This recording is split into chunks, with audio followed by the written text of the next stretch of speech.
మాదైన Srichitra schools అంటే జనాలు పిల్లల్ని జాయిన్ చేయడానికి ఎగబడతా ఉండారనా. ప్రభుత్వం ఇచ్చే వికలాంగుల పెన్షన్ తో బతుకుతున్నాం, వీడిని ఎలా చదివిస్తాను సారు? మీలాంటి వాళ్ళ కోసమే ప్రభుత్వం పిల్లల్ని చదివిస్తానంటుంది. అందులో భాగమే అమ్మఒడి.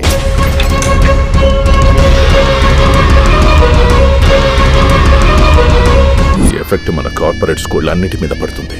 ఆ తర్వాత అందరూ గవర్నమెంట్ స్కూల్ అంటే పడతారు. మనం ముష్టెత్తుకోవాలి. మారుమూల గ్రామాల్లో పాడైపోయిన స్కూల్స్ ని పునరుద్ధరించాలనుకుంటుంది నాడు నేడుతో. అంతేకాకుండా పేద పిల్లలు కూడా ఇంగ్లీష్ నేర్చుకోవాలని సంకల్పించింది. పోయిన ప్రభుత్వాలు కూడా ఇట్టే చెప్పినాయి. ఇది పనిచేసే ప్రభుత్వం. ఆనాడు పేపర్ చూసావమ్మా? ప్రతిపక్షమే ప్రభుత్వాన్ని నడిపిస్తున్నట్టు రాసుకొస్తున్నారమ్మా. నేనెవరో తెలుసా నీకు? జనదేశ పార్టీ జిల్లా అధ్యక్షుడిని. మేము అధికారంలోకి వచ్చాక ఏ ఒక్కరిని వదలం.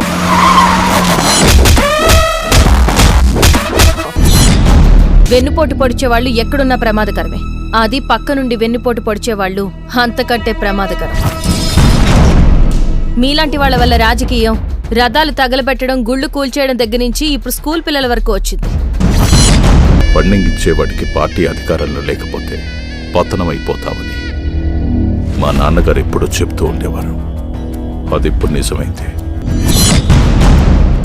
16 నెలలు ఎన్ని విధాలుగా ముప్పు తిప్పలు పెట్టినా అన్నీ ఎదుర్కొని ఆశయం వైపు అడుగులేశాడు. అనుకున్నది సాధించాడు.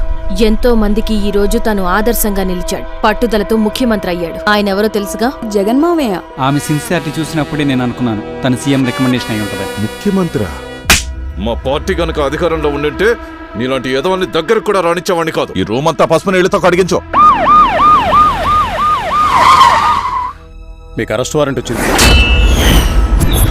కోర్టులో కూడా స్టే దొరకలేదు మామ. వేరే బెంచ్కి వెళ్ళి ఎంతైనా ఖర్చు పెట్టి ఖచ్చితంగా సాధిస్తాం. ఇది ఎంతవరకు వెళ్తుందో, ఏం జరుగుతుందో అని మీతో పాటు నేను కూడా ఎదురు చూస్తున్నాను. జనంలోకి మన కొమ్ము కాసే మీడియాను పంపించమంటారా అన్న?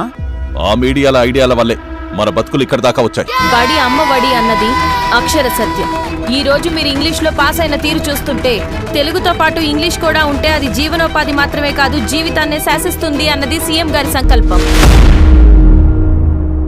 పదాలు తెలియని పెదవులకు అమృతవాక్యం అమ్మ. సంతానలేమి సమస్యతో బాధపడుతున్న ప్రతి స్త్రీమూర్తి బాధను మేము అర్థం చేసుకోగలం. 49 వరల్డ్ బెస్ట్ ఎంబ్రియాలజీ ల్యాబ్ మరియు జిల్ట్రిక్స్ అలారం సిస్టాన్ని మొట్టమొదటిసారిగా ఏపీ మరియు తెలంగాణలో ఈ నెల 9న ప్రముఖ సినీ నటి స్నేహ, స్పెయిన్ దేశానికి చెందిన international senior embryologist Javier Herrera గారు ప్రారంభించారు. ఈ శుభతరుణంలో రక్త పరీక్షలు, AMH test, RBS, semen analysis, ultrasound scan, follicle scan ఈ నెల 31 వరకు ఉచితంగా అందిస్తుంది. 49 49 అంటే సంతానం, 49 అంటే సంతోషం.